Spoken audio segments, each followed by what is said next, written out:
Bismillahirrahmanirrahim. Assalamualaikum warahmatullahi wabarakatuh.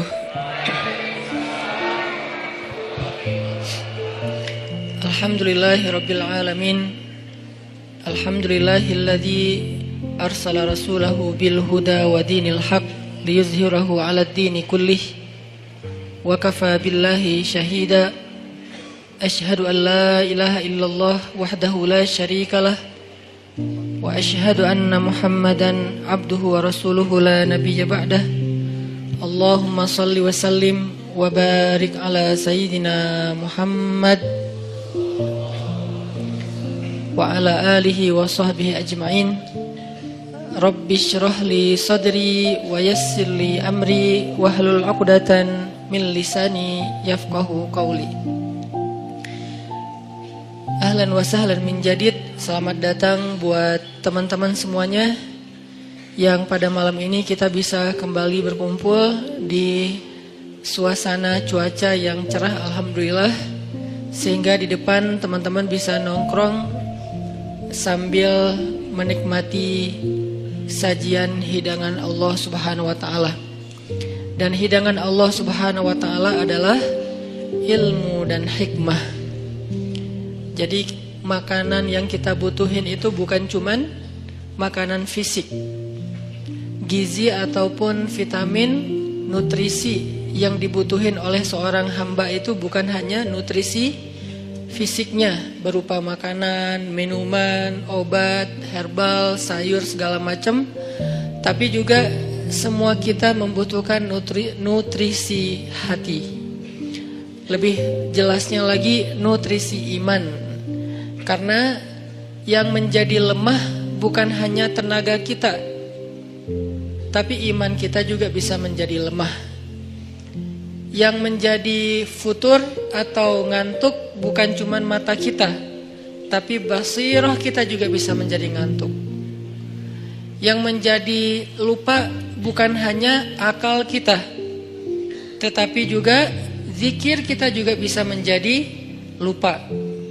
Makanya kita butuh nutrisi atau maidatur rahman, hidangan Allah Subhanahu wa taala yang berbentuk hikmah dan ilmu, sebagaimana kita butuh juga hidangan nutrisi untuk kebutuhan fisik kita. Walaupun memang kita nggak perlu nutrisi, nggak harus memberi nutrisi hati kita dalam bentuk kajian ilmu setiap hari 3 kali misalnya. Nggak harus sih, kalau bisa lebih bagus, tapi nggak harus.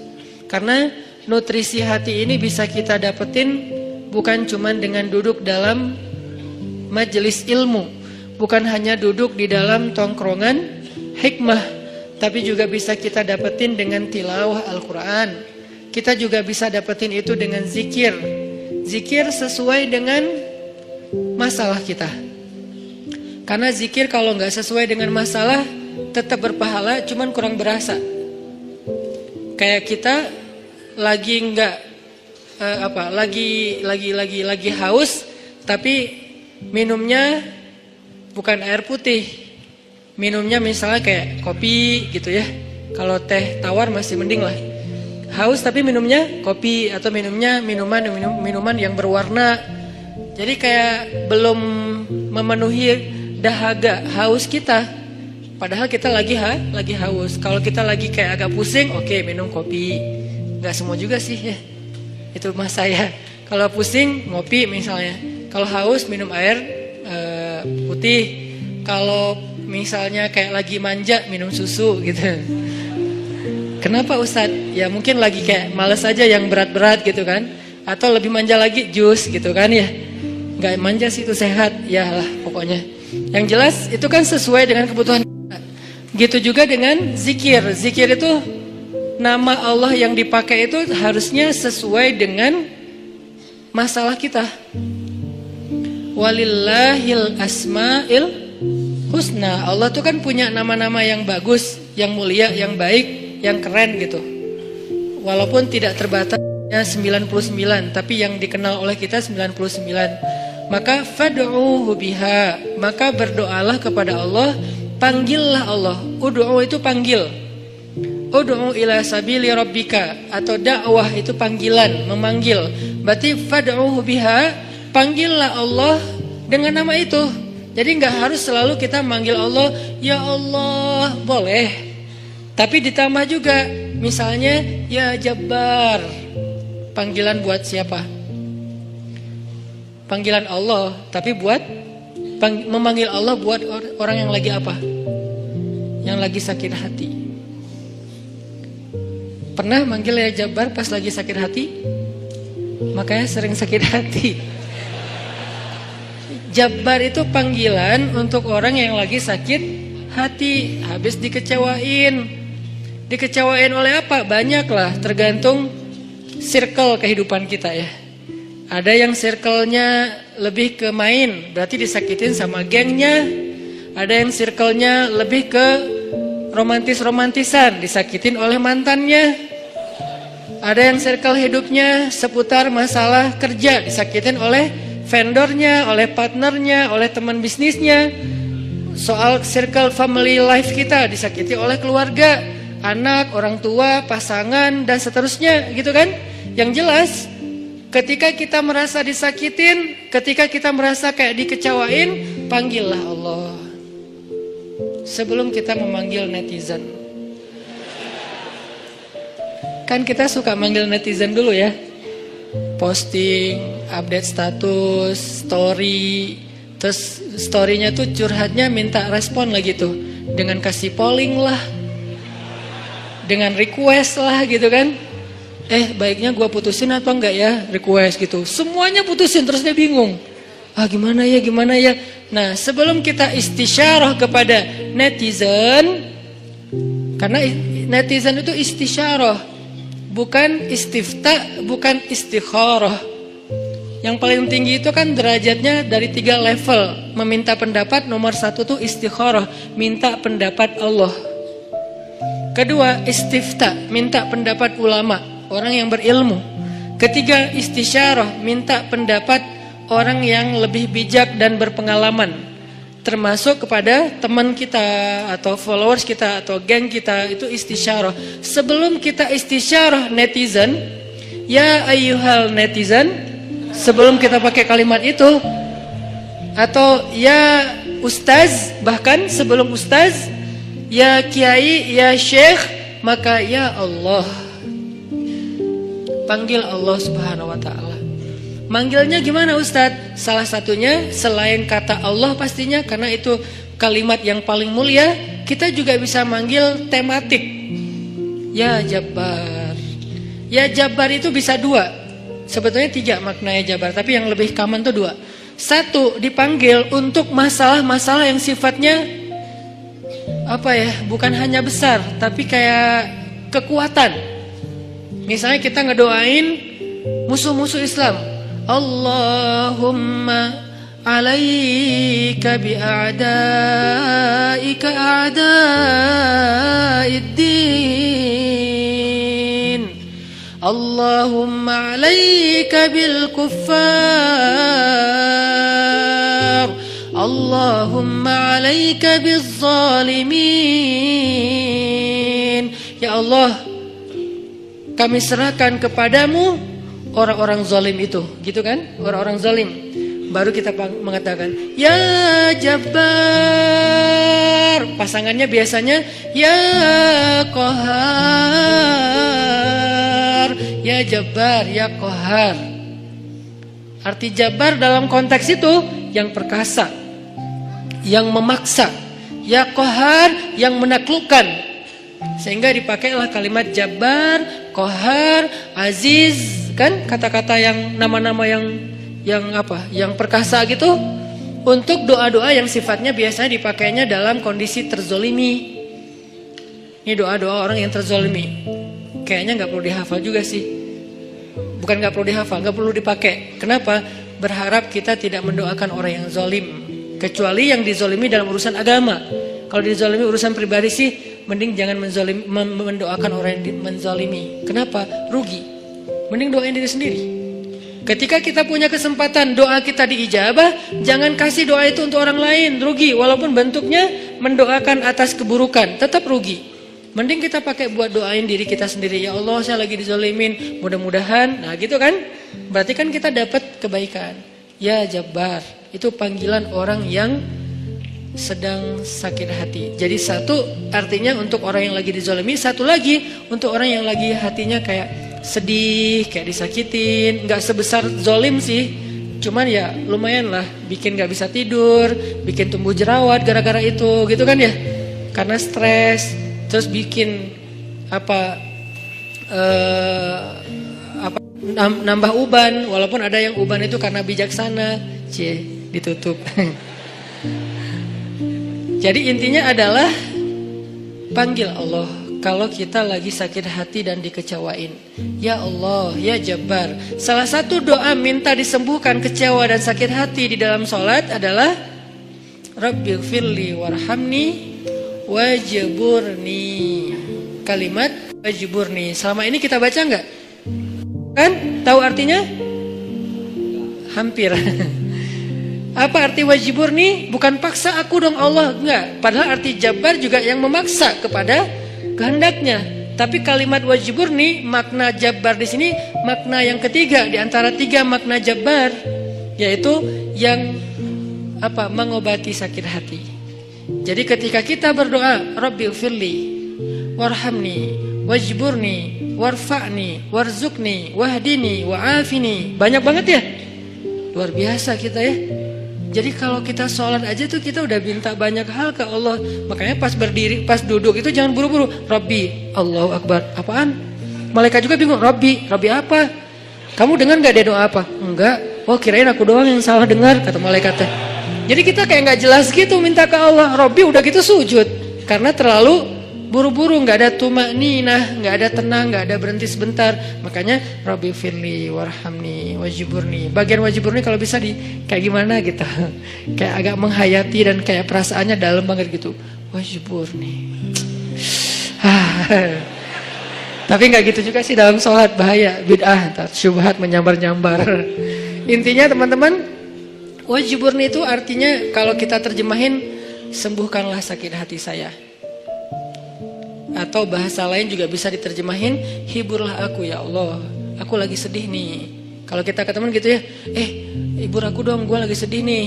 Ya udah yuk kita main, ya udah yuk kita jalan, ya udah kita nonton, ya udah kita ngopi, ya udah kita makan, ya udah apalah terserah. Yang jelas kita ngadu ke dia, minta dihibur pas kita lagi sedih. Nah cara ngadu ke Allah pas kita lagi sedih supaya dihibur oleh Allah, wajburni ya Jabbar. Itu bisa dibaca di dalam sholat, bisa juga dibaca di luar sholat. Gak apa-apa, dalam sholat baca, di luar sholat juga baca. Bahkan di luar sholat kita bisa ulang-ulang, wajburni ya Jabbar, wajburni ya Jabbar. Ya Allah, hibur aku ya Allah, hibur aku ya Allah, aku lagi sedih berat nih. Udah seminggu aku gak buka Instagram ya Allah. Curhat. Kenapa? Komen. Head speech ya Allah. Ya Allah, aku udah seminggu gak lihat grup. Ya Allah, aku udah seminggu gak buka handphone. Lebih parah lagi kan? Berarti bermasalah di akun sosial media, bermasalah di grup, bermasalah di nomor kontak, bermasalah di SMS, semua bermasalah. Ya Allah, udah seminggu aku gak buka handphone. Hibur aku lagi sedih banget gitu. Nah, minta ya Jabbar, wajburni ya Jabbar, wajburni ya Jabbar. Ntar Allah akan hibur kita. Hiburan Allah lebih baik daripada hiburan yang diberikan oleh makhluk. Hiburan makhluk itu kadang-kadang modal. Kalau nggak modal di awal, modal di akhir. Modal di awal, dia ngajak nonton, kita yang bayar. Dia ngajak ngopi, kita yang bayar.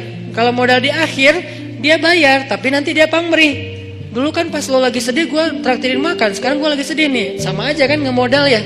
Kalau Allah yang ngehibur kita, itu nggak ada pamrihnya. Nggak ada modal di awal, nggak ada modal di akhir. Terus kenapa kita cepat dan begitu spontan minta hiburan dari makhluk, begitu spontan minta curhat kepada makhluk, begitu spontan manggil nama makhluk, tapi kurang spontan memanggil nama ya Jabbar, nama Allah Subhanahu Wa Taala.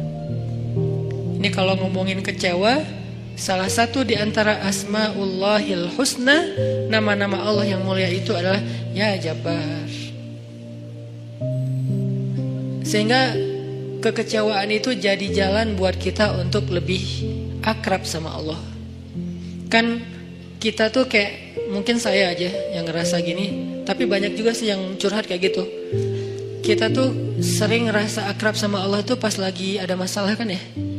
Kalau lagi gak ada masalah kayak kita tuh plain banget gitu hubungan sama Allah.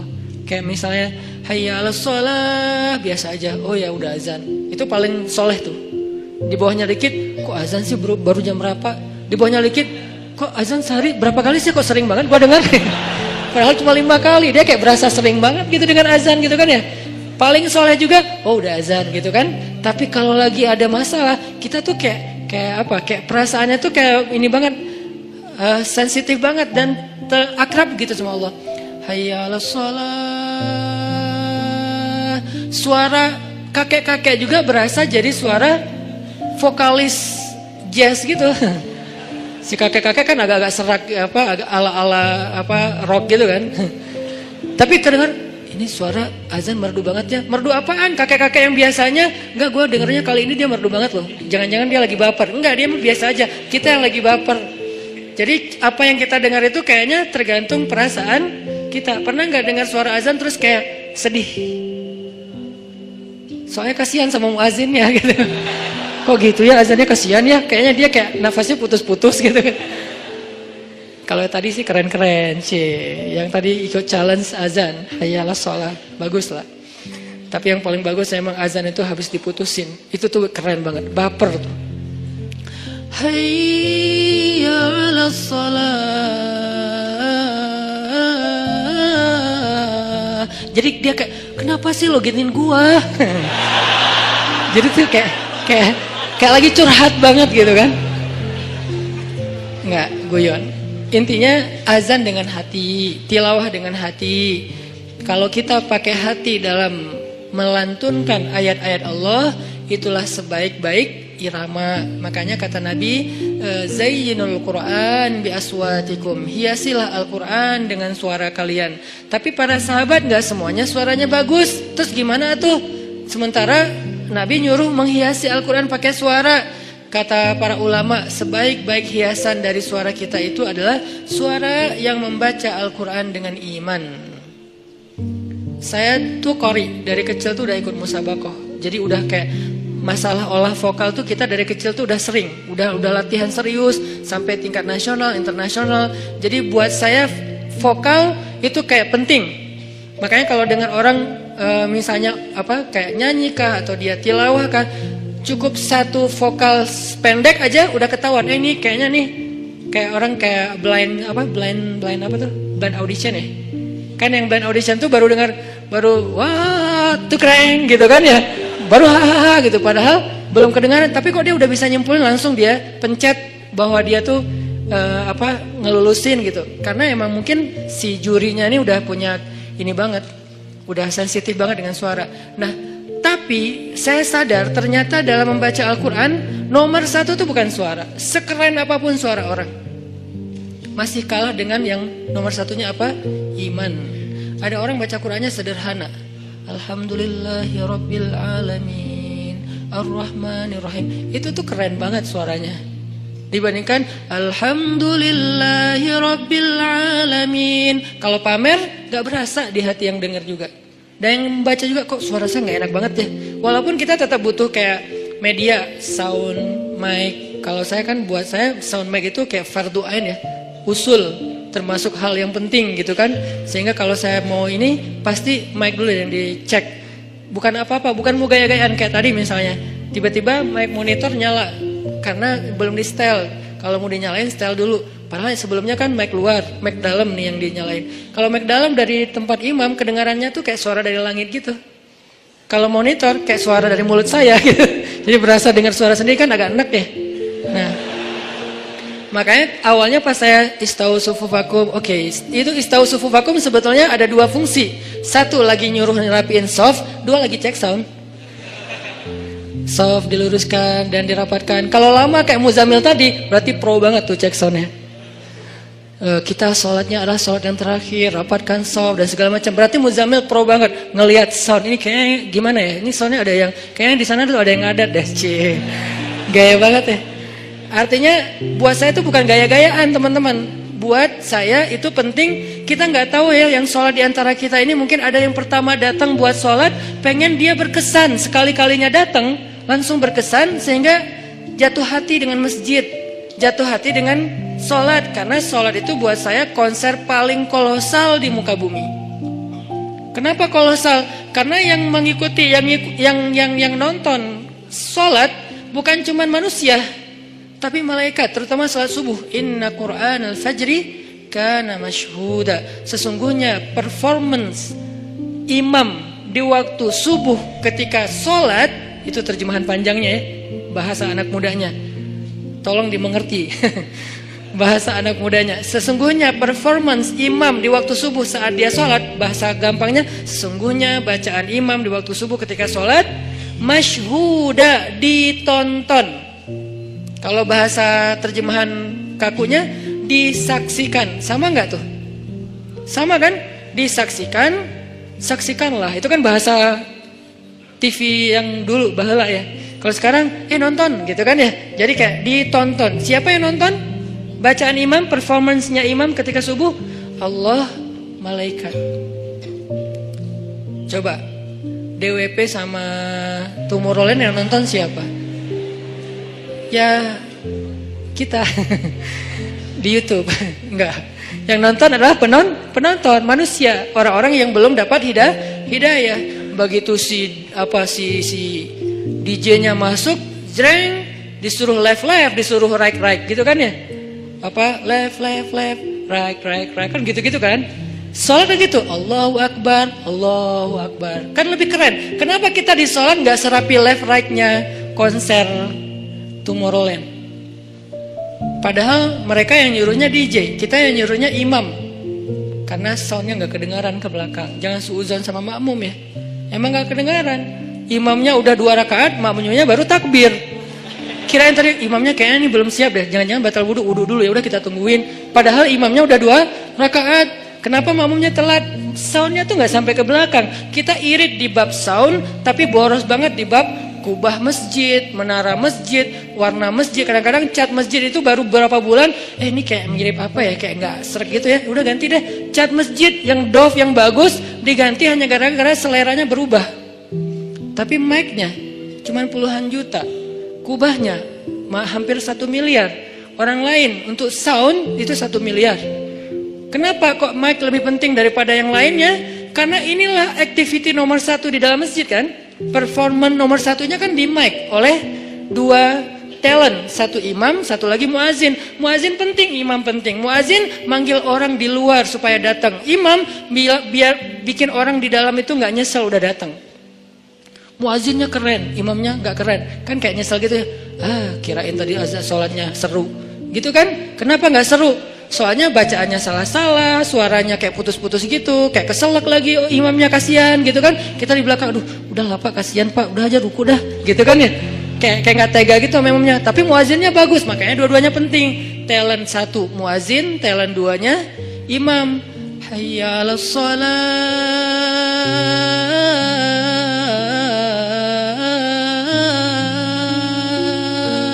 Orang dengar sedih ya. Kenapa? Jadi ingat dosa, Nah, gitu kan ya. Ini kan bagus nih azannya nih. Hayya 'alas shalah.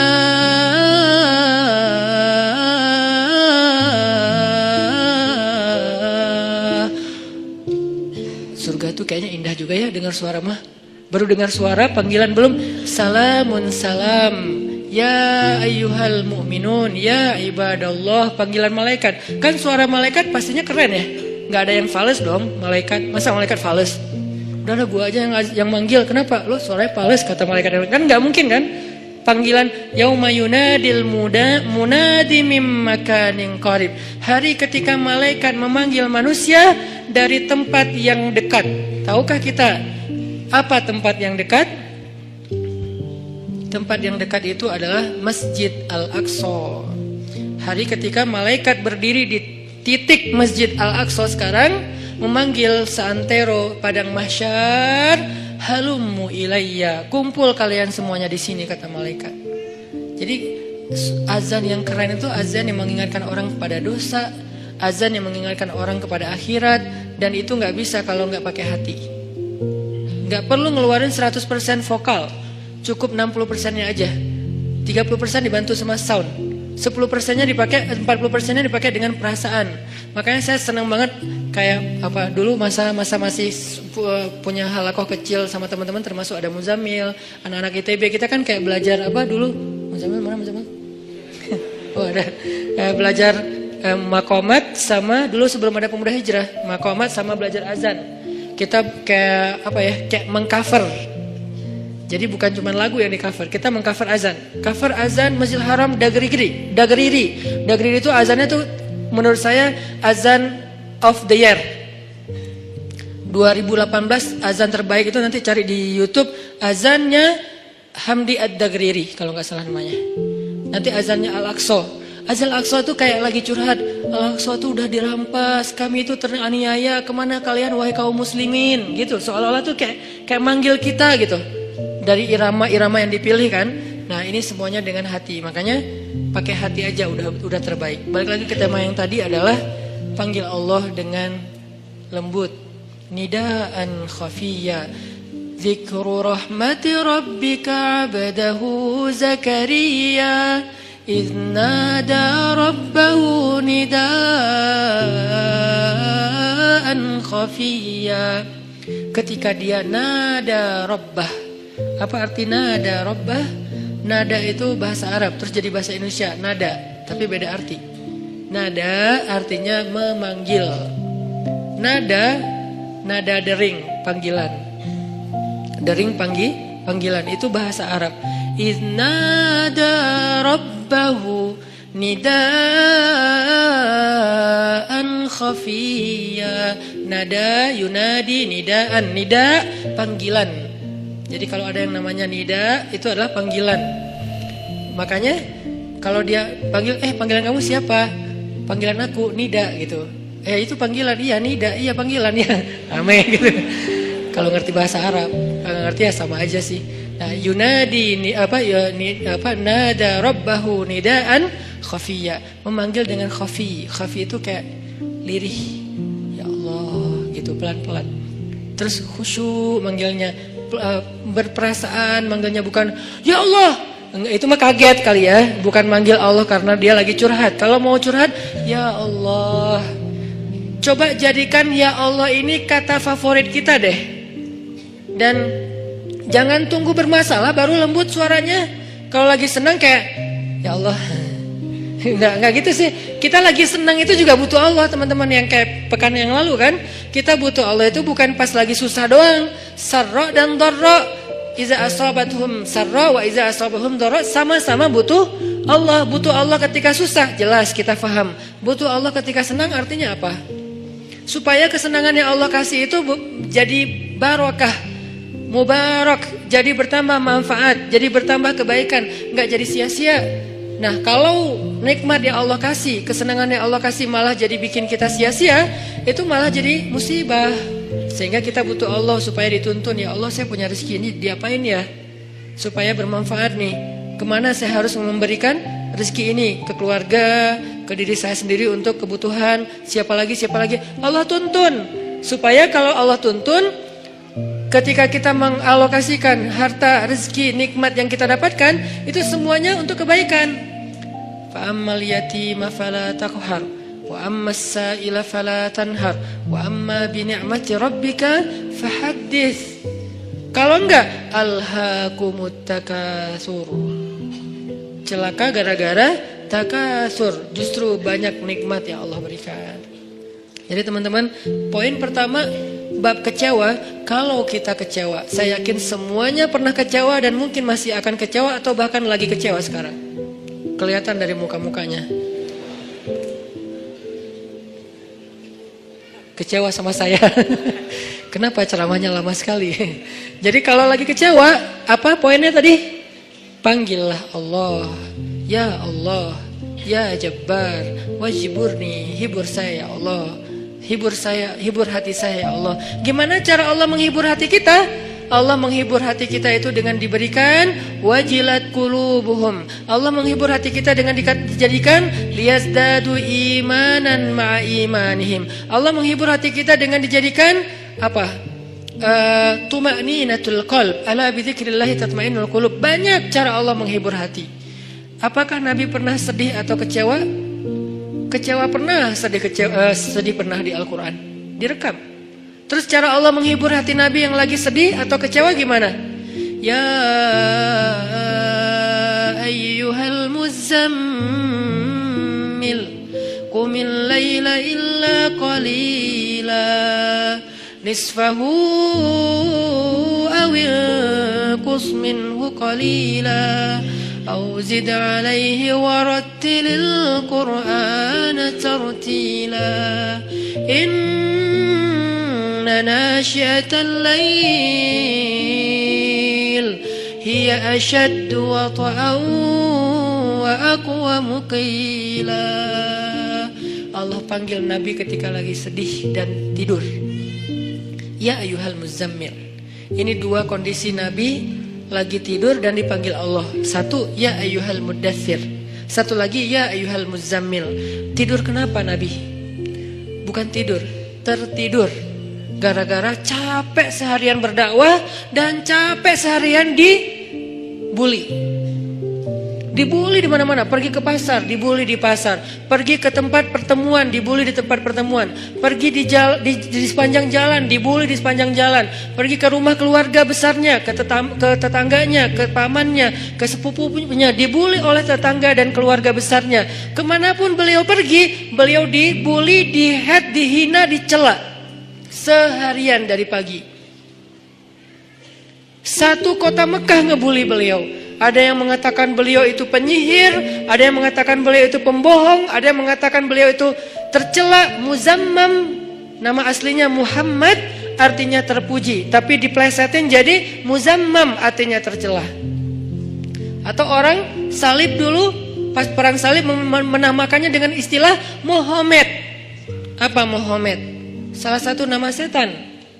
Jadi dipanggil Muhammad, dipanggil Muzammam, dipanggil sahir, dipanggil majnun, orang gila, dan banyak lagi yang nggak direkam secara diksi oleh Al-Quran, karena emang Al-Quran ini memilih banget diksinya. Tapi secara simbolik Al-Quran nunjukin bahwa inilah celaan-celaan yang diterima Nabi berhari-hari dari pagi sampai malam. Pulang malam-malam ngomong ke Khadijah, Khadijah zammiluni, zammiluni, Khadijah selimuti aku, selimuti aku.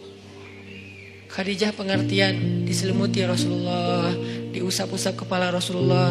Tenang Rasulullah, tenang ya Rasulullah, la tahzan ya Rasulullah, Allah gak akan ninggalin kamu, Allah tuh sayang sama kamu ya Khadijah. Tapi di tubuh Rasulullah tuh banyak lemparan, bekas lemparan, dibersihin sama Khadijah. Setelah Khadijah wafat, nanti yang menggantikannya Fatimah yang bersihin bekas-bekas lemparan orang. Ada yang lemparin kotoran, ada yang lemparin barang benda-benda keras sehingga melukai Nabi, dibersihin sama Khadijah. Udah capek, Nabi tertidur.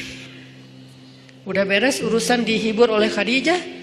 Begitu sampai waktu yang hening, Khadijah udah tertidur, penduduk seluruh bumi udah tertidur. Allah memanggil kekasihnya, ya ayyuhal muzammil, wahai orang yang berselimut. Itu panggilannya lembut. Jadi kita kalau baca surah Al-Muzammil jangan ya, enggak gitu. Allah manggilnya enggak gitu, kaget atau orang lagi tidur ya. Nah, ayatnya aja lagi berselimut, manggilnya teriak-teriak. Jangan, itu namanya prank. Itu bukan tilawah, itu ngeprank. Makanya jangan tilawah sambil ngeprank. Ya ayyuhal muzammil, wahai orang yang berselimut, kumil laila illa qalila. Di situ kelihatan Allah tuh pengertian banget. Kumil lail illa qalila. Bentar aja, enggak usah lama-lama. Kenapa? Karena begitu Nabi berdiri sholat, disitulah Allah akan menghibur hati Nabi. Kalau kita belum bisa terhibur dengan sholat tahajud atau minimal dengan sholat 5 waktu, berarti hati kita berpenyakit. Fi qulubihim marad. Dan itu harus kita obatin. Obatnya apa? Obatnya istighfar. Kalau orang banyak dosa, belum bertaubat, belum beristighfar kepada Allah, dia susah minta dihibur oleh Allah. Dan terus nanti dia kayak nuduh Allah nggak menghibur dia, padahal Allah udah sering menghibur dia, cuman nggak berasa di hatinya. Karena hiburan Allah itu hanya bisa dirasakan oleh orang-orang yang hatinya bersih. Dan cara membersihkan hati itu tazkiyatul nufus atau tazkiyatul qulub, tathhirul qulub adalah dengan salah satunya istighfar. Perbanyak istighfar supaya begitu nanti kita ada masalah, kalau kita nanti lagi disakitin, kalau kita lagi kecewa dan sedih, kita bilang wajiburni ya Jabar, wajiburni ya Jabar. Allah hibur kerasa, kita lagi dihibur oleh Allah. Kan enak ya kalau apa yang Allah perlakukan kepada kita tuh kita kayak ngerasa, itu enak tuh. Daripada Allah udah habis-habisan menghibur kita, kita nggak ngerasa. Ibarat Allah udah ngirim kita japrian, nggak dibaca-baca sama kita. Terus nanti kita tuduh, lu kok nggak empati banget sih sama gue lagi sedih-sedihnya, gue curhat nggak dibalas-balas. Udah dibalas, nggak ada, lu aja nggak baca. Oh ya ada, banyak ternyata. Artinya nggak dibuka sama kita kan? Kenapa nggak dibuka? Mungkin pulsa kita habis, mungkin handphone kita error, mungkin apa dan segala macam kemungkinan. Nah gitu juga dengan Allah. Wa idza sa'alaka 'ibadi anni fa inni qarib. Qarib itu kalau lebih dekatnya namanya akrab. Akrab. Qarib, karib. Sahabah qarib, sahabat karib. Itu bahasa Arab. Kan saya sering nge-mention bahwa ini dari bahasa Arab, bahwa biar kita tahu identitas bahasa kita itu sebetulnya sebagian besar diambil serapan dari bahasa Arab. Terus siapa yang merangkai bahasa Indonesia dari bahasa Arab kalau bukan ulama? Jadi nggak bisa dilepaskan antara ulama dengan Indonesia, antara ulama dengan kebangsaan, antara ulama dengan nasionalisme. Toh bahasa nasional kita dibentuk oleh ulama. Buktinya serapannya 90% itu bahasa Arab. Sebagiannya benar terjemahannya, sebagiannya keliru, tapi tetap aja bahasa Arab. Makanya kenapa saya sering mention itu bukan mau apa di Arab-Arabin biar gaya, biar kelihatan ustadz gitu, enggak. Kalau mau kelihatan Arab banget saya banyakin Arab emang itu mah. Ini enggak lagi kayak gitu. Lagi pengen menarik benang sejarah kalau bahasa kita itu emang sebetulnya bahasa Arab yang diserap. Jadi kalau ada yang agak alergi tentang Arab, saya pikir ini berlebihan. Kita nggak alergi terhadap ras, mau Arab kayak, mau Eropa kayak, mau Afrika, mau apa ya. Kan itu semuanya takdir Allah kan. Emang kita bisa minta diciptain sebagai orang apa? Nggak bisa kan? Ya Allah saya pengen diciptain sebagai orang apa ya enaknya ya. Ini deh orang Rusia, tinggi, putih, rambutnya pirang. Ya Allah saya pengen diciptakan sebagai orang Afrika. Kenapa? Biar tawadu. Nah, enggak gitu juga sih. Jadi kita nggak bisa request gitu kan ya. Dan orang Afrika pun sebetulnya sekarang kan jadi keren ya. Orang kulit hitam keren nggak sih? Berasa sekufu, segolongan. Kalau orang kulit hitam didiskriminasikan nggak keren, kasihan atuh. Kan kulit hitam juga sekarang jadi favorit. Bahkan banyak orang yang pengen menghitamkan kulitnya.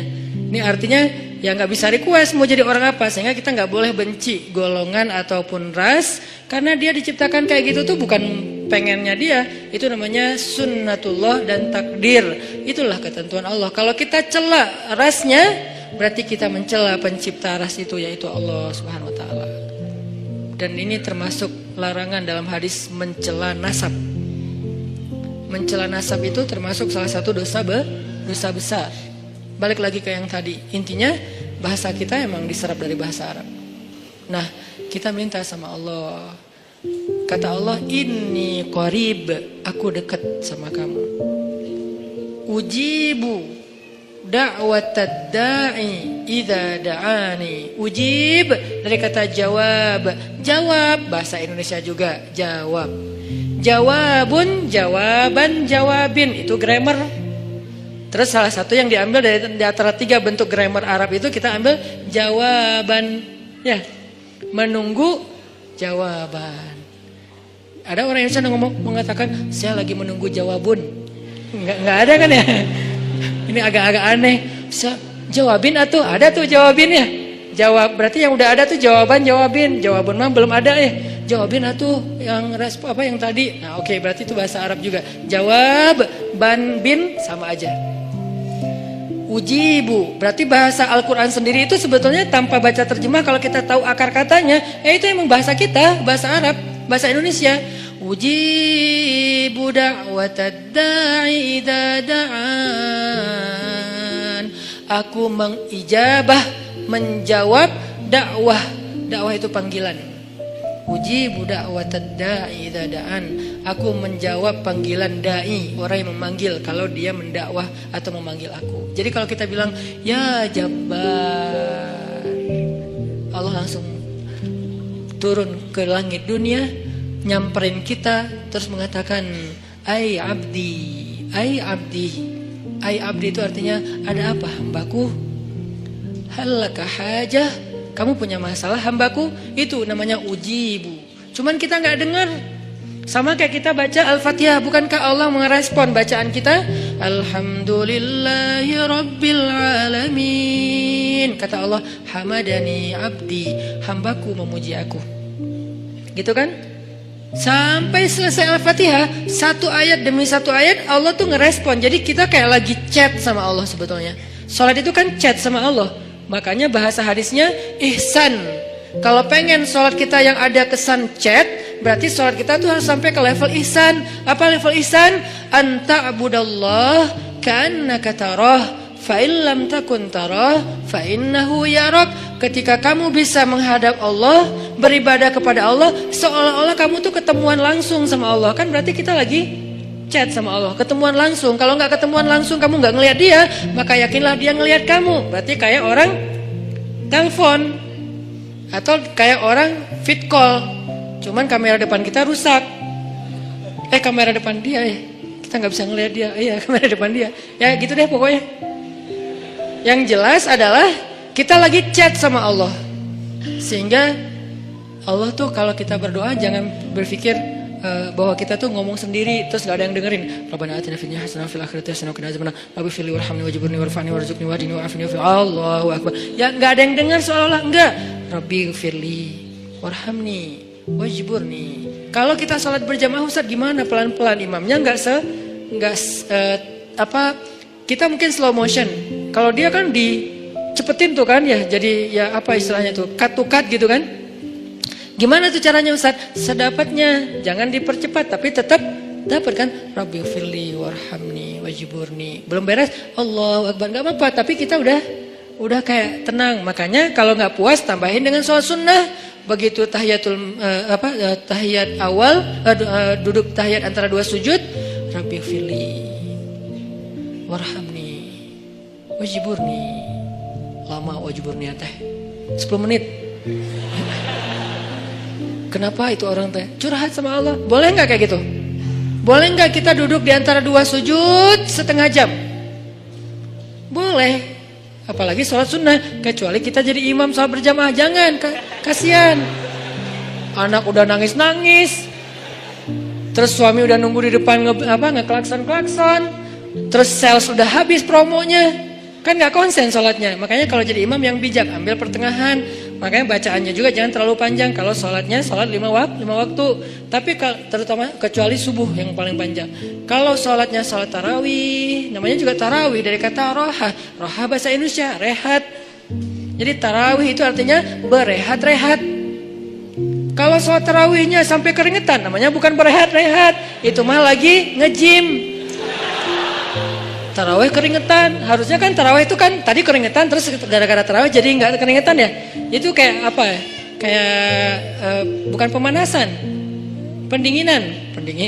Gitu deh pokoknya. Jadi tarawih itu Allahu Akbar. Wah, mulai istirahat nih. Kalau ada yang ngomong, pengen istirahat, kenapa? Habis tarawih. Ini aneh. Tarawih itu kan istirahat. Kenapa kita istirahat habis istirahat? Ada dua kemungkinan. Satu, kita tarawihnya nggak benar. Kedua, imamnya yang mungkin terlalu buru-buru. Tapi di Indonesia kalau imamnya nggak buru-buru, nggak jadi ngehit. Biar imamnya paling ngehit, ratingnya tinggi, harus yang cepat. Makanya saya pernah kayak balapan gitu tarawih. Saya di masjid satu, yang satu lagi masjid sebelah.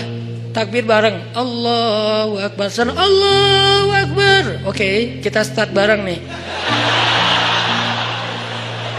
Begitu saya waladhdallin, di sana assalamualaikum. Wah. Kalah saya pakai 150 cc, dia pakai 1200 cc. Ya iyalah, nggak akan kekejar. Nah, tapi yang sana lebih banyak jamaahnya, di sini dikit. Kenapa? Di sini karena yang mungkin itu pengen istirahat dengan sholat, kalau di sana pengen cepetan istirahat dari sholat. Beda kan ya? Nah, balik lagi, kita bacanya tenang. Boleh wajiburni, warfa'ni, warzukni, wahdini, wa'afini, wa'fu anni. Allahu Akbar. Sujud lebih lama lagi. Karena sujud itu lebih freestyle. Freestyle doanya, bukan freestyle bentuknya. Masa sujud mau gini terus. Ya enggak sih. Freestyle doanya. Maksudnya freestyle doa tuh boleh baca doa apa aja selama itu kebaikan. Misalnya kita doa Abu Bakar, Allahumma ja'al fi qalbi nuran, wa fi sam'i nuran, wa fi basari nuran, wa an yamini nuran, wa an shimali nuran, wa amami nuran, wa khalfi wa min warai nuran, wa min tahti nuran, wa min fawqi nuran. Itu kan doa Abu Bakar kan? Boleh. Apakah itu doa dibaca Rasul? Enggak, Abu Bakar yang baca doa itu. Jadi Abu Bakar bid'ah? Enggak lah. Doa itu ibadah mutlak, ibadah bebas. Sehingga karena dia bebas, kita boleh membaca doa bukan hanya yang diajarkan Rasul, tapi doa yang diajarkan Rasul pun itu yang terbaik pastinya. Cuman yang enggak diajarkan Rasul, boleh. Ada kasus yang di zaman Rasul enggak ada, tapi di zaman kita ada. Salah satunya yang sering saya ulang-ulang apa? Mendoakan anak yang lagi ujian nasional. Ada enggak doa dari Rasul anak ujian nasional? Dan di zaman Nabi, anak-anak Nabi nggak ada ujian nasional. Ya Allah, Fatimah lagi ujian nasional. Nggak ada kan ya? Sehingga kita nggak bisa niru. Terus boleh nggak kita ngedoain anak kita lagi ujian nasional? Sementara Nabi nggak ada contohnya. Boleh, itu nggak disebut bid'ah. Nggak selalu yang nggak dilakukan Nabi itu dianggap. Makanya jangan nanya, apa dalilnya doa itu? Ya, yang penting nggak melanggar sunnah Nabi. Nah, sunnah Nabi dalam doa itu adalah menutup aurat. Bacaannya yang benar. Jangan maksa, jangan marah-marah sama Allah. Ya Allah, pokoknya nih yang terakhir kali nih saya doa nih. Yang nggak bisa gitu. Doanya yang baik gitu kan. Kalau mendoakan yang buruk balik lagi kepada kita sendiri. Nah, ini namanya doa. Makanya pas sujud kita bisa doanya Abu Bakar. Bisa doanya Muaz bin Jabal. Allahumma a'inni ala dzikrika wa syukrika wa husni ibadatik. Bisa doanya Bilal. Bilal, Allahumma inni as'aluka ridhaka wal jannah wa a'udzubika min sakhatika wan nar. Itu doanya Bilal. Tiga-tiganya ini bukan doanya Nabi. Yang satu Abu Bakar yang apa? Yang membuatnya. Yang kedua siapa tadi? Muaz. Yang ketiga adalah Bilal. Dan tiga-tiganya Nabi tahu dan Nabi membolehkan. Enggak langsung Nabi, kan enggak ada saya suruh, kenapa kamu baca yang enggak pernah saya contohin? Enggak, karena emang ibadah doa itu ibadah mutlak. Sehingga kita bisa doa, ya Allah, saya sih lupa namanya, tapi saya udah nge-follow dia. Soalnya akunnya nama palsu, tapi saya tahu kok nama dia yang saya pernah hafal kok nama dia yang asli. Ya Allah, pengen kalau bisa saya pengen jadikan dia sebagai imam saya.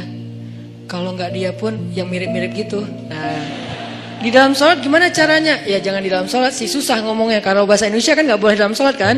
Kalau di dalam sholat tetap harus bahasa Arab. Kalau bisa jangan bahasa Arab yang dikarang-karang sendiri, malah salah. Allahumma ansur alaina, itu bahaya. Allahumma ansur itu artinya apa? Ya Allah, tolonglah. Tapi kalimat berikutnya ada unsurna wansur alaina, itu beda. Unsurna, ya Allah tolong kami. Unsur alaina, ya Allah tolong orang lain untuk menghancurkan kami. Cuman beda Allah doang. Makanya kalau kita Allahumma ansuril muslimin ala a'daika, Allahumma ansuril muslimin alal kafirin, Allahumma ansuril muslimin alal zalimin. Tapi kalau Allahumma ansuril zalimin alal muslimin, wah, apalagi diaminkan banyak orang. Kenapa kita kok kalah terus ya? Ya itu doanya salah. Makanya kalau bahasa Arab mah lebih baik jangan dikarang sendiri. Mending kita hafal. Cari di Google boleh, tapi harus jelas websitenya. Jangan-jangan di Google kan semua orang bisa nulis kan ya. Kadang-kadang dari Facebook juga ada di Google, kita klik ternyata itu kayak dia lagi curhat gitu, sok-sok pakai bahasa Arab. Ternyata isinya mantra. Kan bahasa mantra juga kayak bahasa Arab kan, keriting-keriting gitu kan. Nah, intinya teman-teman minta sama Allah pas kita lagi duduk di antara dua sujud, pas kita lagi sujud. Poin 1, kalau lagi dikecewain. Poin 2, kalau kita dikecewain, kecewa, sedih. Kadang-kadang gak harus dikecewain orang, kecewa sendiri, gak jelas. Tiba-tiba kecewa Tiba-tiba kayak sedih aja. Pernah gak sih sedih tapi gak ada sebab? Wah serentak Itu tuh gimana tuh? Tiba-tiba kayak hari ini, kok saya nggak tahu nggak kenapa? Hati kita itu diusik sama setan. Setan tuh emang senang musik hati. Dia tuh nggak musik fisik kita kecuali sesekali. Kayak misalnya ada guna-guna itu kan fisik kan. Tapi yang sering banget dailynya dia tuh musik hati. Yuwaswisu fi sudurin nas. Yuwaswis itu continuous present tense. Jadi continuous terus-terusan. Fi'lul mudhari kalau bahasa Arab. Yuwaswisu terus menerus fi sudurin nas di dalam hati atau dada manusia. Jadi setiap hari itu dia kayak musik kita. Lo bete dong, sedih atuh, marah dong, apa gitu. Dia kayak nyuruh emosi kita untuk kayak gitu-gitu sehingga kita ada hari nggak ada yang bikin masalah tapi kita kayak sedih. Nah dalam keadaan kayak gitu ada trigger kecil aja meledakan. Nah gimana ngobatinnya? Tadi satu doa. Kedua, kalau kita lagi sedih kayak gitu, coba selain minta kepada Allah Subhanahu Wa Taala, belajar untuk membiasakan amal favorit kita itu, hobi kita itu hobi yang bentuknya ibadah. Saya nggak nyalahin hobi kita. Kita punya hobi olahraga itu keren banget dan bermanfaat. Kan saya paling nggak suka menjudge ya. Makanya kalau ada orang yang menjudge dunia anak muda itu seolah-olah semua negatif, saya kayak ngerasa sedih dan tersinggung. Kenapa kesannya everything comes with youth is a sin gitu, seolah-olah gaul jadi dosa, apalagi nongkrong jadi sia-sia, apalagi olahraga, seni anak muda semuanya kesannya negatif, seolah-olah nggak ada baiknya gitu anak muda. Kan nggak gitu kan? Kan sahabat Nabi semuanya sebagian besarnya anak muda dengan model culture-nya mereka. Jadi saya nggak setuju kalau semua tentang anak muda itu dianggap negatif, sehingga kita nggak mau menjudge. Olahraga bagus. Dan gak ada istilah olahraga sunnah. Semua olahraga itu selama tidak melanggar syariat ya sunnah. Karena olahraga itu satu untuk kesehatan, dua untuk kebugaran, sehat, bugar artinya fisiknya bagus, tiga untuk silaturahim, olahraga. Makanya ada Nabi main dengan para sahabat itu tujuannya bukan hanya main-main tapi bermanfaat. Bermanfaatnya apa? Jadi mengikat ukhuwah. Kadang-kadang kita butuh ketawa untuk ukhuwah, bukan hanya butuh tausiah. Sama-sama butuh, tapi yang balance. Makanya Ali mengatakan rawihul qulub. Rawihu itu dari kata rehat. Rehatkan, istirahatkan hati kalian. Karena hati itu bisa bosan sebagaimana fisik juga bisa bosan. Nuruddin Zinki, salah satu tokoh favorit saya di Aleppo, Suriah. Dia gurunya Salahuddin Al-Ayyubi. Kalau mau kita lihat siapa Salahuddin, nggak afdol kalau kita belum lihat siapa di balik Salahuddin, yaitu Nuruddin Zinki. Keren banget, lebih daripada Salahuddin Al-Ayyubi. Beliau dalam satu waktu bikin lomba berkuda di antara prajurit-prajuritnya. Berkuda selama 3 hari. Berkudanya tuh lomba, seru-seruan. Terus mereka kayak freestyle gitu kudanya. Kalau kita kan ada riding, ada freestyler kan. Freestyle itu kan mungkin kayak anak mobil mungkin kayak nge-drift gitu kan. Atau anak motor mungkin kayak nge-jumping dan segala macam. Freestyle lah pokoknya. Nggak riding, nggak touring. Biasanya riding, touring, sekarang freestyle semua. Main-main, ketawa, ada yang jatuh diketawain. Ketika ada orang yang ahli ibadah, bukan ahli dakwah, ini bedanya ahli ibadah sama ahli dakwah. Ada orang ahli ibadah mendengar berita ini, kalau Nuruddin lagi bikin acara freestyle kuda, ahli ibadah ini kemudian mengirim surat kepada Nuruddin Zinki. Isi suratnya apa? Nuruddin, ittaqullah. Kan orang kalau ngomong idealis tuh kesannya dia paling benar ya. Pakai ayat, pakai hadis, kesannya dia benar dan kita salah. Jadi kita jadi tiba-tiba kok saya jadi salah ya? Gitu. Ittaqullah, langsung menjudge. Takutlah kamu kepada Allah. Seolah-olah Nuruddin baru bikin dosa. Kalimat ittaqullah itu kan kalimat kepada orang yang baru bikin dosa. Ittaqullah, istaghfirillah, tub ala Allah. Jadi kayak kamu tuh dosa banget, takut sama Allah, gitu kesannya. Nuruddin, ittaqullah, takutlah kamu kepada Allah. Yang kamu lakukan ini semuanya sia-sia. Waktu kita itu nanti akan dimintai pertanggungjawaban setiap detiknya, panjang. Keluarin ayat, keluarin hadis. Faman ya'mal mithqala dzarratin khairan yarah, wa man ya'mal mithqala dzarratin syarran yarah. Wal asri innal insana lafi khusr. Semua ayat keluar, semua hadis keluar. Kesannya Nuruddin itu main-main dan sia-sia. Ini bedanya orang yang hanya tinggal di dalam masjid dengan orang yang turun ke dalam objek-objek dakwah dan jihad. Mereka akan lihat realitas yang berbeda banget di dalam masjid. Di dalam masjid mah semua orang baik, soleh. Nggak diuji kita di dalam masjid, sedikit kalaupun ada. Tapi begitu di luar, akhirnya Nuruddin Zengki membalas. Balasannya apa?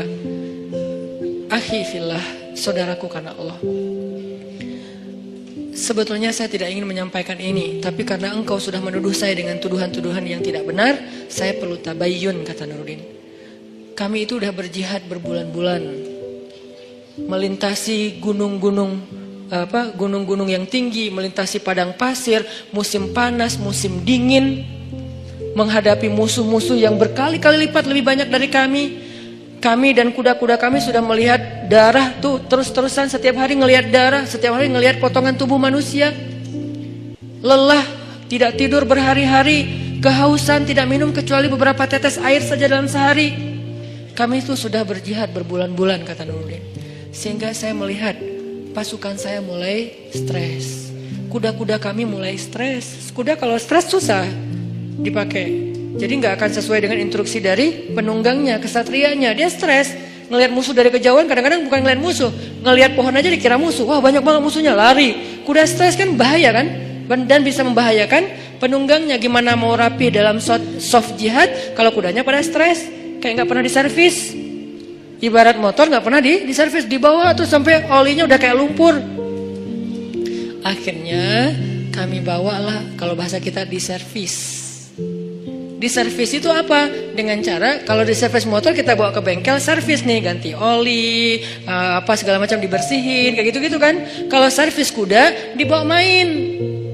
Karena kuda itu servisnya dengan main, bukan makan, minum dan segala macam. Akhirnya kudanya bisa ikut main sama penunggangnya, lucu-lucuan, guling-guling. Kudanya menjatuhkan penunggangnya, terus diketawain dengan lain. Dan prajuritnya juga diservis dengan cara apa? Entertain, mereka butuh hiburan. Jangan berpikir ketika ada orang berhibur sebentar, seolah-olah udah seluruh hidupnya berhibur, sampai kita menuduhnya bahwa hidupnya sia-sia. Ini terlalu gampang menjudge orang lain. Bisa jadi itu bagian dari program dakwah. Itu jawaban Nuruddin. Jadi saya ingin supaya prajurit saya segar lagi, ukhuwah mereka kuat lagi, lebih soft, barisan mereka lebih bagus lagi, dan kuda-kuda mereka lebih sehat dan bugar lagi. Dibalas kepada ahli ibadah. Baru kemudian ahli ibadah, ya tapi kan gak harus gitu juga. Oh panjang, akhirnya gak beres. Yang namanya juga orang kalau udah dengki. Sama dengan Fudail bin Iyad dengan Ibnu Mubarak. Fudail bin Iyad ahli ibadah di dua Masjidil Haram. Masjid Nabawi dia ahli ibadah dan mengajar di Masjid Nabawi. Di Masjidil Haram juga dia ahli ibadah dan mengajar di Masjidil Haram. Tapi gak pernah keluar dari masjid. Sehingga yang dia tahu realitas dunia ini hanya realitas masjid. Tentang sholat harus rapi, tentang kalau sholat kita sunnah sendiri harus pakai sutro. Itu kan realitas-realitas dinamika masjid kan. Tentang waktu azan itu jangan diburu-buru, antara azan dan iqamah itu dikasih jeda waktu. Kemudian masalah menutup aurat dalam pakaian sholat. Kemudian masalah kenceleng. Itulah realitas masjid. Sangat mungkin belum banyak. Ketika keluar dari masjid, realitasnya tuh beragam, nggak sesederhana masjid, rumit. Kalau di dalam masjid itu sederhana realitasnya, sehingga nggak butuh pemikiran rumit untuk menyelesaikannya. Di luar masjid itu rumit banget. Baru aja di teras masjid udah rumit, masalah sendal ketuker. Kalau ketukernya dengan yang lebih bagus sih, bukan masalah, nggak akan ngomong, diam-diam aja. Ini masalahnya ketukernya dengan yang ya gimana gitu. Nah, akhirnya ini nih yang jadi realitas, apalagi keluar dari pintu masjid. Udah keluar pintu masjid, tangga masjid, keluar tangga masjid, parkiran masjid. Di parkiran udah realitas, baru datang udah lihat mobil atau motor udah kebaret. Wah nih tadi karena motornya desak-desakan, spion kita lah, atau bodi motor kita yang baru lah udah coret-coret. Atau mungkin motor kita posisinya kok nggak enak gitu, di tengah kena hujan. Padahal tadi perasaan parkirnya di atasnya ada atas, sekarang kena hujan jadi basah, padahal habis dicuci segala macam. Itu udah realitas. Sehingga ketika Ibnu Mubarak melihat Fudail bin Iyad asik aja mengajar di dalam masjid, Ibnu Mubarak mengirim surat kepada Fudail bin Iyad yang kemudian jadi nasyid, jadi lagu. Ya abidal haramain, wahai hamba yang beribadah di dua Masjidil Haram. Ya abidal haramain, law absartana la'alim za'amta annaka bil ibadati tal'abu. Wahai orang yang beribadah di dua Masjidil Haram siang dan malam, tahajud, itikaf, tilawah, ngajar ilmu, kalau kamu melihat apa yang kami lakukan di luar sini, maka kamu akan menganggap ibadahmu itu cuma main-main. Padahal udah di Masjidil Haram dan di Masjid Nabawi, tapi masih dianggap main-main. Kalau dibandingkan dengan apa? Dibandingkan dengan dakwah dan jihad. Karena dakwah itu nggak sederhana ibadah. Ibadah kita semua yang datang orang-orang udah pada soleh, yang pengen ibadah, gampang diatur. Shaf luruskan, lurus nggak? Lurus. Coba suruh luruskan shaf di belakang zebra cross. Segampang meluruskan shaf di masjid? Enggak, itulah realitas, itu perbandingannya. Kalau kita belum bisa menyuruh masyarakat, social behaviornya lurus di belakang zebra cross, berarti kita belum menyelesaikan masalah masyarakat. Berarti belum berdakwah, baru beribadah di dalam masjid. Itu bandingannya, segampang mana? Mana lebih gampang nyuruh orang lurus di belakang zebra cross, apa nyuruh orang untuk ikut imam? Ikut imam. Jangan kalian mendahului atau menyamai gerakan imam. Oke, Allahu Akbar, Allahu Akbar. Pas bangkit dari sujud, Allah.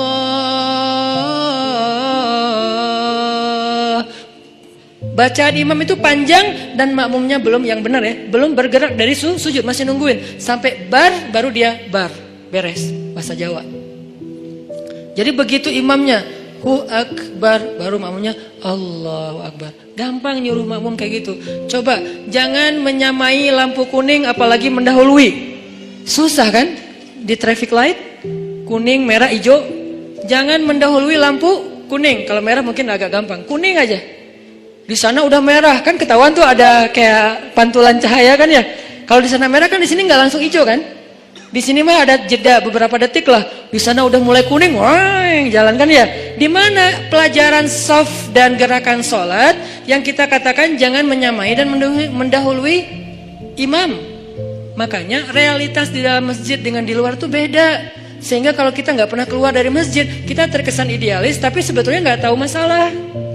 Begitu juga dunia anak muda. Buat saya selalu respect sama anak muda, karena saya ngerasa bahwa anak muda itu aset luar biasa. Dan di tangan teman-teman nih, anak-anak muda, nasib Indonesia 10 tahun yang akan datang. Jadi kalau anak muda ini hanya dijadikan objek terus menerus sebagai bahasa judgement, terus gimana nasib Indonesia? Padahal anak muda itulah yang mengukir banyak sejarah. Jarang sejarah diukir oleh orang tua kan? Rata-rata sejarah itu diukir oleh anak muda. Dalam Islam muncul nama komandan militer paling muda dalam sejarah Islam, namanya Usamah bukan bin Laden, Usamah bin Zaid. Itu beda lagi kasusnya, saya gak mau mengkomentar. Yang jelas namanya Usamah. Jadi jangan takut dengan nama Usamah. Nama Usamah itu nama sahabat. Bahkan dia adalah cucu angkatnya Rasulullah. Dari anak angkat Rasulullah, walaupun gak jadi anak angkatnya, yaitu Zaid bin Harithah. Namanya Usamah bin Zaid. Itu komandan militer termuda dalam sejarah Islam.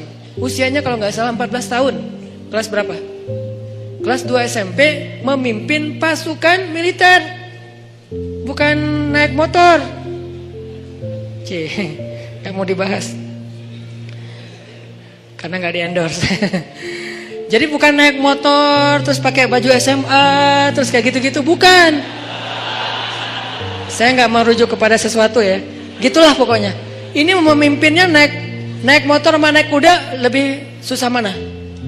Kuda. Kecuali buat orang-orang ya kayak di Lombok, di daerah-daerah yang banyak kuda kan, tuh keren banget sih. Saya kayak local pride banget lah itu mah. Jadi naik kuda, memimpin pasukan, dan itu bukan riding. Walaupun riding juga keren, tapi ini menghadapi musuh usia 14 tahun loh. Kalau nggak matang mentalnya, nggak mungkin Nabi memberikan kesempatan dia jadi panglima militer. Yang ngasih itu surat kuasanya tuh langsung dari Nabi. Bahkan ketika Abu Bakar jadi khalifah, lalu Umar nggak setuju Usamah jadi panglima militer, Abu Bakar marah kepada Umar. Ya Umar, kamu ingin menyobek surat Rasulullah? Kamu ingin mencoret kalimat-kalimat Rasulullah? Ini langsung Rasulullah yang nunjuk Usamah pemimpin militer. Bahkan kalau seandainya pasukan itu kita harus ada di dalamnya, engkau wahai Umar harus tunduk kepada Usamah.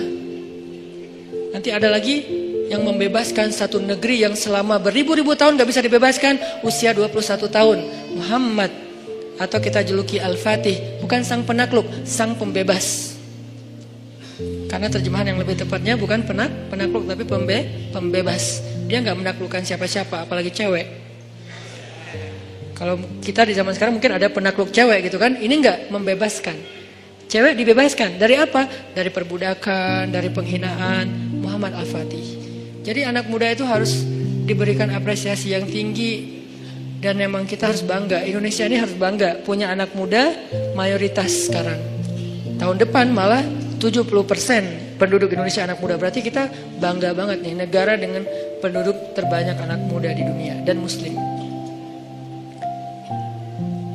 Ngomong apa tadi teh? Baper kalau udah ngomongin masalah dakwah, masalah anak muda. Saya tuh ngambil segmentasi dakwah anak muda itu bukan pengen seru-seruan loh.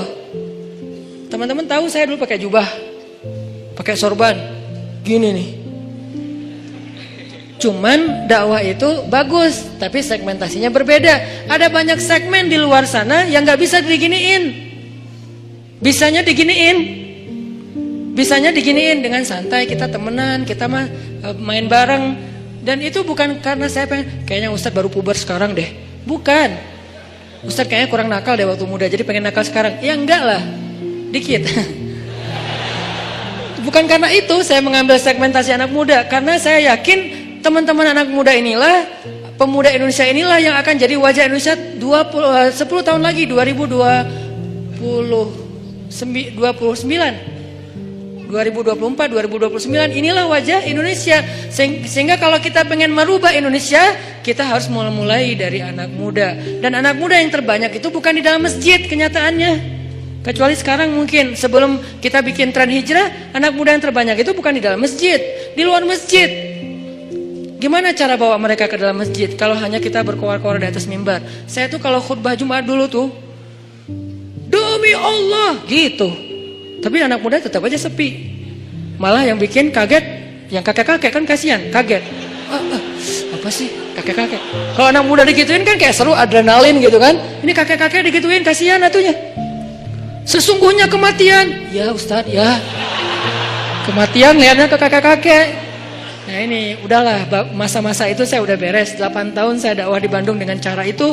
Sekarang saya pengen segmentasinya jelas anak muda, karena saya berharap lebih ke anak muda. Saya pengen selalu saya share, mimpi kita bersama adalah suatu saat muazzin kita itu adalah wakil pejabat, mau wakil presiden, wakil gubernur, wakil wali kota. Dan dia udah belajar azan di masjid-masjid ketika dia masih muda, azannya azan baper dari hati. Kebayang aja wakil presiden manggil kita sholat di Masjid Istiqlal, live streaming. Hayya 'alas shalah.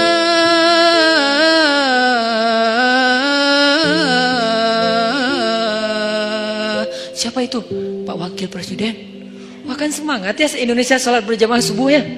As-salatu khairum minan naum. Wakil Presiden bilang sholat lebih baik daripada tidur. Kan keren tuh. Datang anak muda berbondong-bondong ke masjid karena diazanin sama Wakil Presiden. Wibawa banget tuh, izzah. Begitu masuk qamat nih, Allahu Akbar, Allahu Akbar, asyhadu an la ilaha illallah. Wakil Presiden, istawu sufufakum. Siapa? Presiden. Wah keren ya. Allahu Akbar. Presidennya gagah, dia izzah kepada musuh-musuh Allah, tapi ruhama ubainahum. Jangan di sini dia bersikap keras.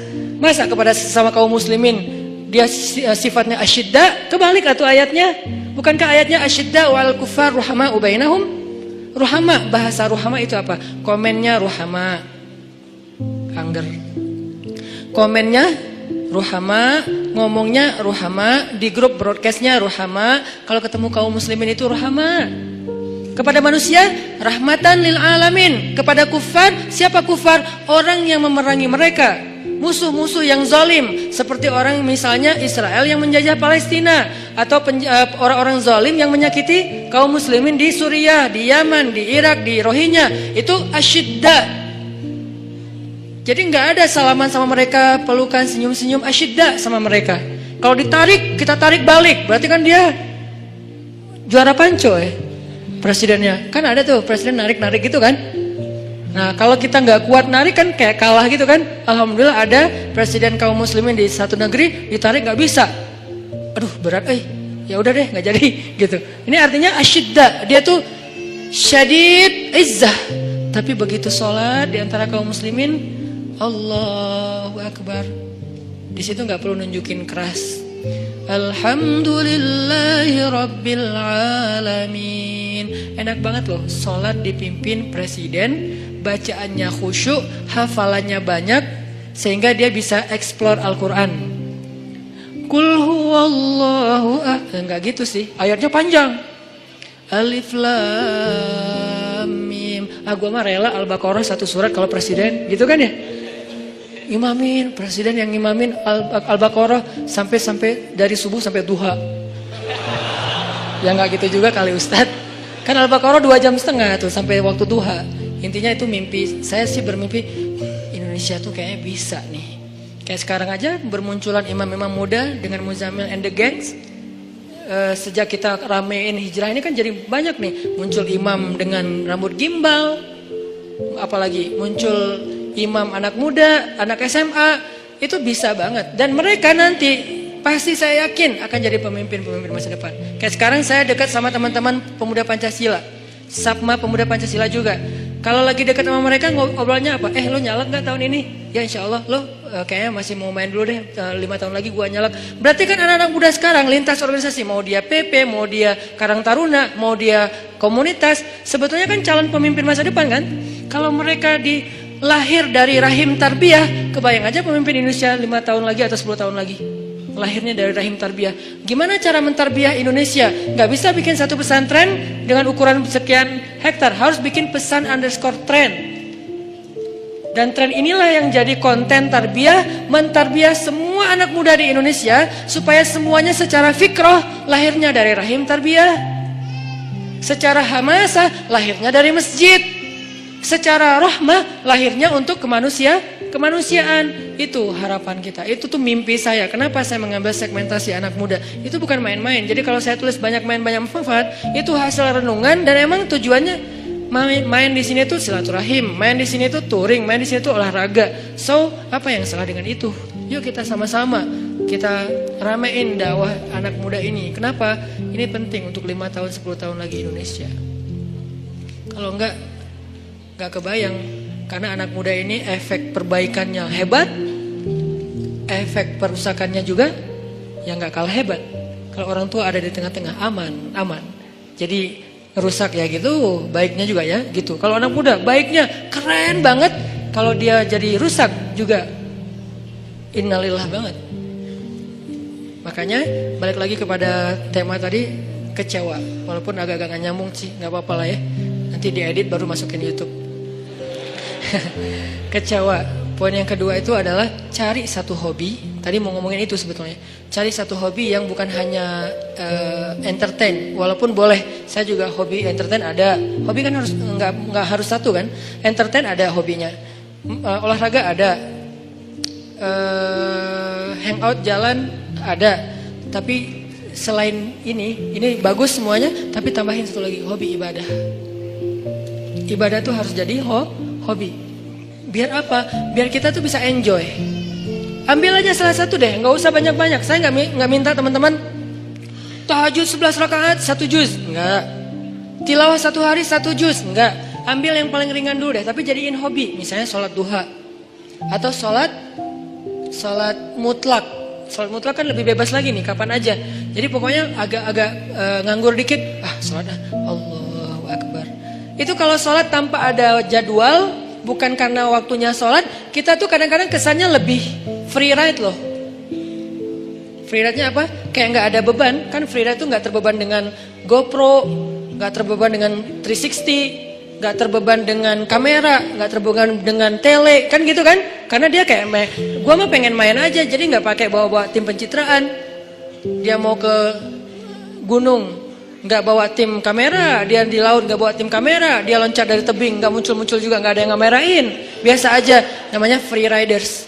Bisa nggak kita ibadah tuh selain emang udah ada waktunya, muqayyad, ada yang free ride. Free ride tuh mutlak, bebas.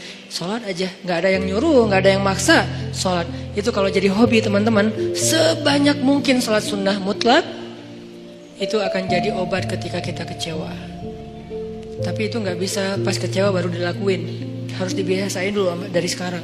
Begitu nanti kecewa, itu jadi akan kayak kita kecewa ngopi, sedih nongkrong, sedih nonton, sedih ketemu teman, sedih main. Sekarang sedih sholat. Baru nanti berlaku ayat ya ayyuhalladzina amanu sta'inu bis-sabri was-shalah. Mintalah pertolongan Allah dengan sholat salah satunya. Itu nggak bisa kalau nggak dimulai dilatih, dijadikan habit dan hobi. Siap insyaallah? Ya, mudah-mudahan anak muda yang ada di masjid ini, yang ada di kota ini kota inspirasi banget di seluruh Indonesia. Yang ada di negeri ini negeri yang mudah-mudahan kita berbaik sangka. Negeri yang disebut oleh Nabi di akhir zaman akan datang kemenangan Islam dari timur. Dan timur yang paling timur itu adalah, kalau paling barat Maghrib, kalau paling timur itu Maroko, yang paling timur itu Maroke. Paling barat itu Maroko, bahasa Arabnya Maghrib. Paling timur itu Maroke, bahasa Arabnya Masyrik. Berarti kalau di sana Maghribnya udah beres dengan banyak cerita, yang belum giliran peradaban itu cuman Masyrik, Maroke, dan itu adanya di Indonesia. Mudah-mudahan anak muda inilah yang nanti akan menemani Imam Mahdi membebaskan Palestina. Saya punya azam secara pribadi, saya bisa aja datang ke Palestina sekarang untuk bikin traveling, umroh atau apalah, atau datang sendiri juga insya Allah bisa ke Palestina. Saya kenapa nggak mau? Saya udah datang ke Masjidil Haram berkali-kali, Masjid Nabawi pastinya. Kenapa Palestina enggak? Saya punya azam, saya kalau mau datang ke sana tuh jangan melancong. Walaupun boleh-boleh aja sih yang buat mau jalan ke sana nggak masalah. Tapi saya pribadi nih ya, saya pengen datang ke sana itu sebagai salah satu barisan pembebas. Kalau udah meninggal Ustaz, maka cita-cita ini saya wariskan kepada anak-anak laki saya. Kalau mereka enggaknya, wariskan kepada cucu-cucu laki saya. Pastinya harusnya ini adalah cita-cita kita bersama. Pengen datang ke Al-Aqsa, sholat di pelataran masjidnya, diimamin oleh Imam Mahdi, sholat subuh, tiba-tiba dari langit kelihatan cahaya. 2 malaikat turun bersama di tengah-tengahnya Nabi Isa. Berpegangan kepada sayap malaikat turun, sholat subuh yang paling luar biasa, kolosal. Lalu Imam Mahdi sama Nabi Isa dorong-dorongan siapa yang jadi imam. Nabi Isa aja, Mahdi aja, Nabi Isa aja, Mahdi aja. Nggak ada saya lagi di situ. Ustaz Hanan aja, enggak lah. Siapa saya gitu kan ya? Enggak, udah tinggal 2 orang imamnya. Jadi nggak ada yang boleh caper-caperan. Siapa yang dorong saya ya? Nggak ada, nggak berlaku. Cuma 2 yang berlaku, antara Nabi Isa atau Imam Mahdi. Kemudian salah satunya jadi imam. Beres sholat subuh, speech. Kita akan kejar Dajjal. Di mana dia? Di daerah Lot City. Bahasa hadisnya Bab Lud. Sekarang udah ada Lot City, udah ada Lot City, cari aja di Google. Lot City itu salah satu bandara internasionalnya Israel. Jadi ada beberapa bandara internasional, salah satunya di kota Lot City, itu bandara internasional. Di sana akhirnya semuanya serentak. Itulah hari pembebasan manusia dari kezoliman orang-orang yang zalim. Itu bukan hanya hari orang beriman, tapi itu adalah hari kemenangan bagi semua manusia, karena mereka menjadi dihargai kemanusiaannya. Dan saya punya cita-cita kalau Allah kasih kesempatan, saya pengen jadi salah satu. Tapi untuk bisa berada di barisan itu kan seleksinya ketat ya. Kita pantaskan diri kita. Cara ikhtiar saya memantaskan diri, saya terlibat dalam dakwah pemuda hijrah. Saya bikin pemuda hijrah. Saya mikir gimana caranya dakwah hijrah ini benar-benar bisa eksis di seluruh Indonesia dan dunia. Sehingga nanti kalau Imam Mahdi muncul, saya dianggap pantas. Masuk lo. Saya imam, ya, oh iya, masuk aja. Kenapa? Udah pantas, karena punya karya kan? Kita punya nggak karya nih? Cara kita biar punya karya gimana? Jangan bikin sendiri-sendiri, karena kapasitas kita bukan sebagai ustadz. Support ustadznya. Apa kapasitas teman-teman? Anak mobil, di sini ada teman-teman anak mobil, anak modifikasi. Kita mau bikin event bareng. Anak apa lagi? Anak seni. Saya yakin semua potensi anak muda itu adalah anugerah Allah. Saya nggak mau menjudge potensi teman-teman itu ada yang positif negatif. Semuanya positif selama tidak melanggar syariat. Potensi itu coba support saya. Man ansari ilallah. Siapa di antara kalian yang mau mensupport saya di jalan Allah? Itu kan akad dakwah. Yuk kita bangun negeri ini. Karena dakwah kita kan dakwah damai kan. Kita kan nggak mau ribut-ribut. Kalau terpaksa ribut dan kontroversi di sosmed, ya bukan karena kita. Pernah nggak saya sengaja rame-ramein di sosmed biar heboh gitu, biar followers saya naik? Ya enggak lah. Kalau sesekali ada, ya qadarullah naik followers. Sombong. Padahal kalau mau digitu-gitu kan tinggal ambil yang trending topik apa sekarang? Masalah misalnya pernikahan. Ya udah saya bikin komen saya tentang bab itu. Kan naik tuh followers saya kan ya? Karena viewernya gede. Buat apa? Saya enggak kayak gitu. Tapi kalau terjadi kontroversi sesekali ya qadarullah untuk menguji kesabaran, menguji iman. Intinya teman-teman, yuk sama-sama kita jadikan Indonesia ini benar-benar kiblat peradaban. Kalau kiblat sholat nggak boleh, kiblat sholat tetap Mekah. Kiblat peradaban yang dimulai dari anak muda. Dan itu mungkin banget dari Bandung. Kenapa? Bandung punya sejarah. Tinggal kita mengulangi sejarah itu. Apa yang pernah terjadi akan terjadi lagi.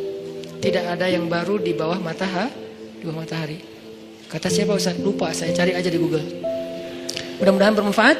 Oke, mudah-mudahan apa yang tadi kita dapatkan bisa jadi tambahan iman, memperbaiki akhlak, membuat kita lebih semangat lagi tongkrong dalam majelis ilmu. Dan saya titip satu hal, anak muda ayo bangkit. Bangkit bersama, bangkit dengan bersatu. Jangan sampai urusan politik 2019 April memecah belahkan anak muda. Enggak boleh. Kita boleh beda pilihan, tapi kita enggak boleh saling mencela dan berpecah belah. A'udzu billahi minasyaitonir rajim. Bismillahirrahmanirrahim. Alhamdulillahi rabbil alamin. Alhamdulillahi rabbil alamin hamdan yuwafi ni'amahu wa yukafi'u mazida. Ya Rabbana lakal hamdu kama yanbaghi li jalali wajhikal karim. Li jalali wajhikal karim wa 'azimi sultanik. Allahumma antas salam wa minkas salam wa ilaika ya'udus salam fahayyina bis salam wa adkhilnal jannata daras salam. Tabarakta Rabbana wa ta'alait ya dzal jalali wal ikram. Allahumma salli wa sallim wa barik ala sayyidina Muhammad wa ala alihi wa sahbihi ajma'in. Duhai Allah yang Maha Pengasih lagi Maha Pemurah. Duhai Allah yang Maha Baik dan Maha Pengertian. Duhai Allah yang Maha Lembut dan Maha Santun. Duhai Allah yang Maha Mengetahui dan Maha Bijaksana.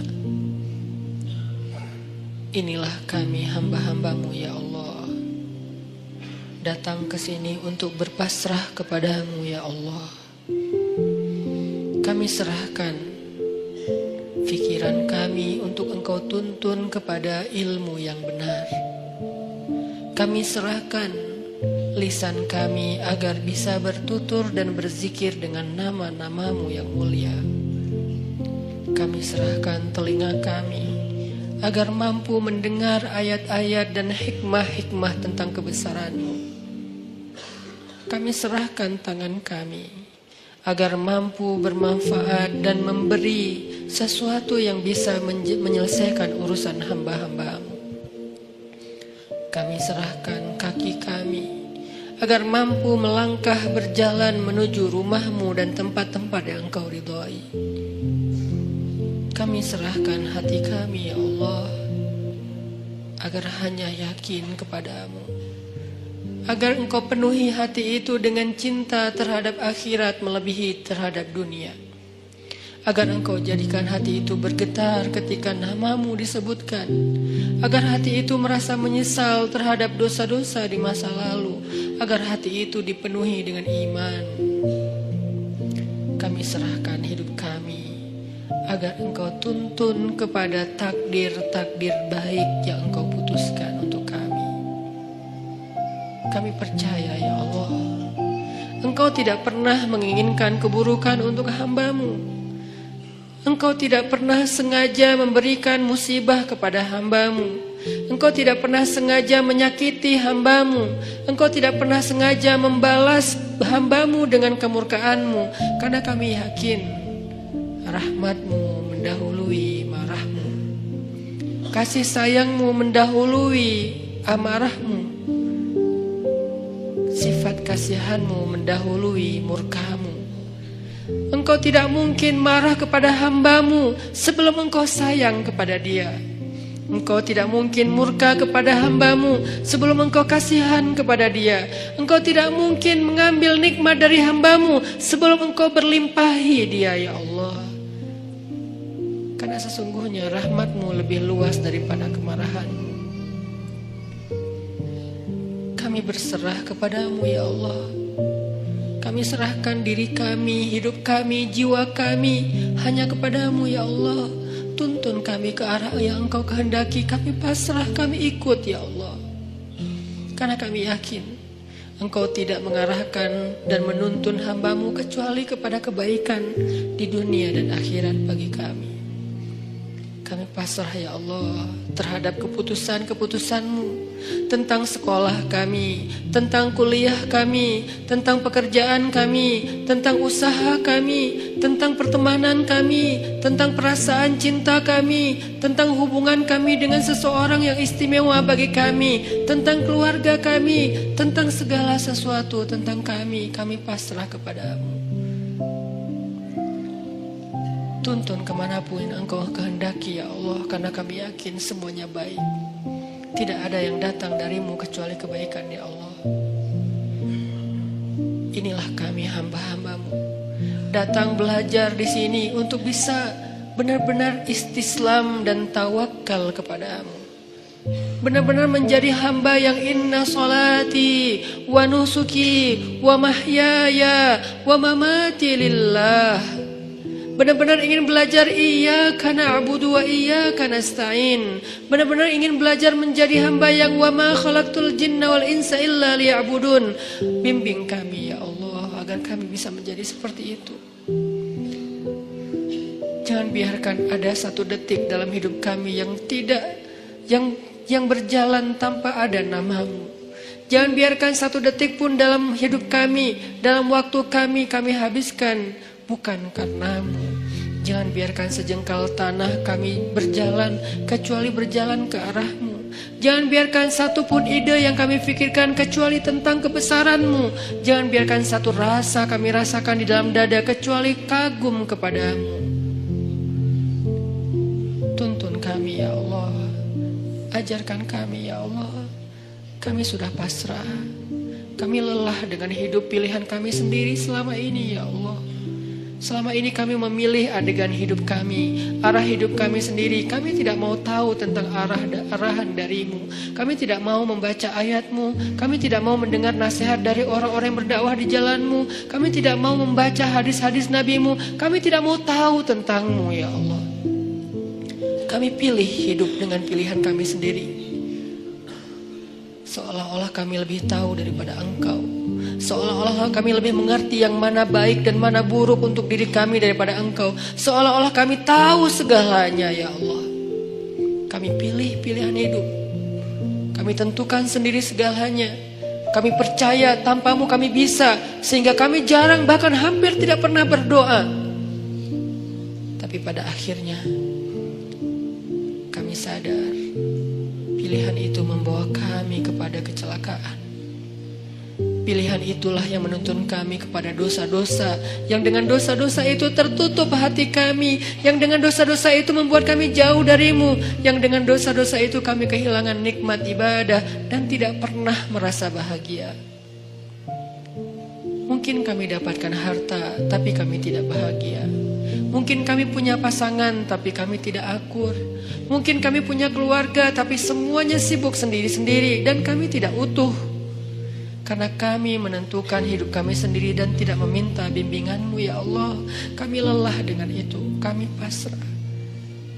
Kami ingin kembali kepadamu.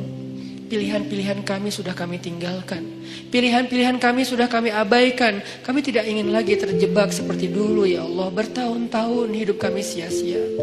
Kami ingin Engkau yang memilihkan hidup untuk kami ya Allah. Kami ingin Engkau yang memilihkan apa yang terbaik bagi kami ya Allah.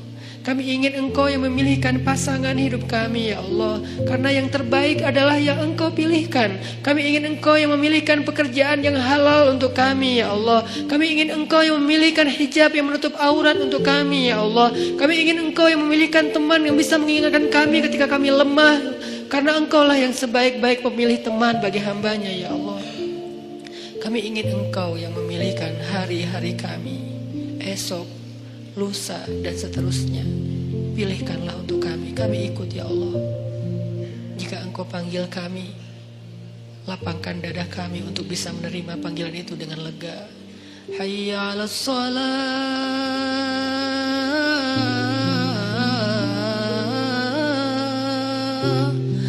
Ya Allah, jangan biarkan kami mendengar suara itu dengan marah. Jangan biarkan kami mendengar suara itu dengan terbeban. Kami ingin merasakan nikmatnya mendengar suara azan. Kami ingin merasakan hati kami bergetar ketika mendengar namamu disebutkan. Kami ingin merasakan panggilan itu adalah panggilan terindah, senandung terindah yang pernah kami dengar. Jangan biarkan ada satupun senandung, irama, lagu apapun yang lebih indah bagi kami daripada suara azan ya Allah. Ya, kami berhibur dengan lagu-lagu. Kami berhibur dengan senandung-senandung manusia.